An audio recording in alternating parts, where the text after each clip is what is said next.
Shalom. Hari ini kita akan renungkan kitab Yosua pasal 9. Teksnya ayat 16-27. Saya sudah bagi 3 paragraf. Paragraf yang pertama ayat 16-17.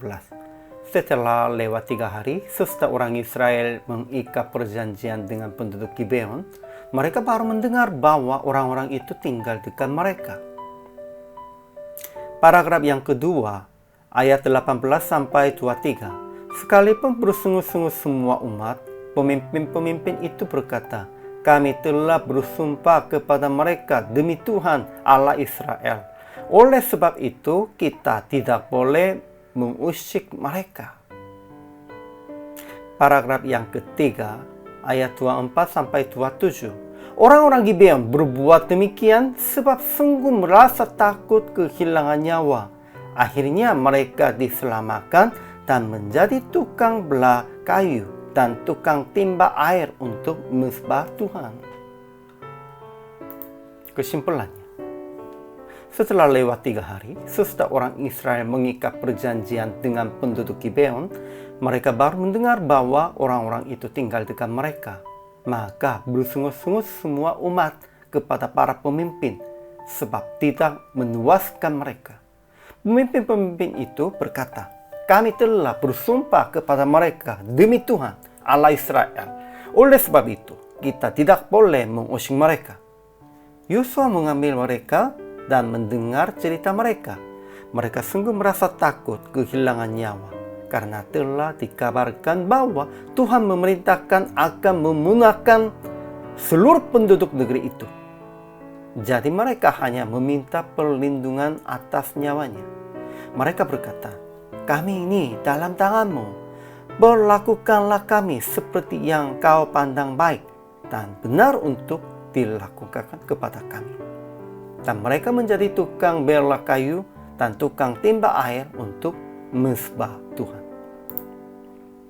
Ajaran tentang Allah. Pertama, nama Allah berjaga orang Gibeon karena orang Israel mengikat perjanjian dengan penduduk Gibeon dalam nama Allah.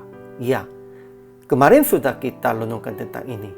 Orang Gibeon mengikat perjanjiannya dengan orang Israel, namun dengan nama Allah, sehingga nama Allah berjaga mereka. Kedua, Allah telah memerintahkan kepada Musa memberikan seluruh negeri itu kepada Israel dan memunahkan seluruh penduduk negeri ini dari depan Israel. Maka orang Gibeon sangat takut kehilangan nyawa menghadapi Israel. Ajaran tentang manusia. Pertama, ketika orang Israel baru mendengar bahwa orang-orang Gibeon tinggal dekat mereka, bersungguh-sungguh semua umat kepada para pemimpin sebab tidak menuaskan mereka. Maksudnya mereka tidak bisa melampaskan mereka, tidak bisa memilik tanah mereka, karena merekanya bersungguh-sungguh demikian itu. Namun kedua, pemimpin-pemimpin Israel berkata, kami telah bersumpah kepada mereka demi Tuhan Allah Israel. Oleh sebab itu, kita tidak boleh mengusik mereka. Ketiga, Yosua memanggil orang Gibeon untuk menegur dan berkata, terkutuklah kamu dan tak putus-putusnya kamu menjadi hamba, tukang belah kayu dan tukang timba air untuk rumah Allahku.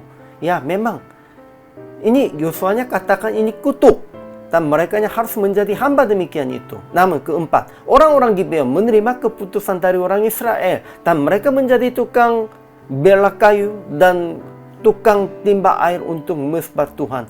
Merekanya akhirnya menjadinya apa? Suku-suku untuk melayani mezbah Tuhan.